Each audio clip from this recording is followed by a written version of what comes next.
تو اس لیے اللہ چاہتے ہیں کہ بندے مجھ سے خوشیاں مانگے، غم نہ مانگے، غلامی کا تقاضا یہی۔ تو اللہ سے خوشی مانگو، اے اللہ ہم بے صبر لوگ ہیں، اے اللہ ہم سے مصیبتیں برداشت نہیں ہوتی، ہم نالائق ہیں۔ تو اللہ سے عافیت مانگے، اے اللہ ہمیں شکر کی نعمت سے ہی نواز دے، بس تو ہمیں نعمتیں دے اور شکر کی توفیق دے دے، اسی سے ہمارے گناہ معاف کر دے، اسی سے ہمارے درجات بلند کر دے، مصیبت نہ مانگی جائے۔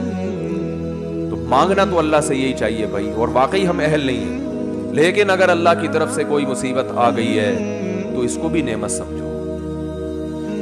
بڑے بڑے لوگوں کو اللہ نے ان مصیبتوں میں نوازا ہے۔ علماء کہتے ہیں عبادت کر کے انسان اتنے اونچے درجات حاصل نہیں کر سکتا جتنا مصیبت پہ صبر کر کے اونچے درجات ملتے ہیں، اس کو اللہ کا قرب بھی ملتا ہے اس کو۔ اللہ تعالی ہم سب کو سمجھنے کی، عمل کی توفیق عطا فرمائے۔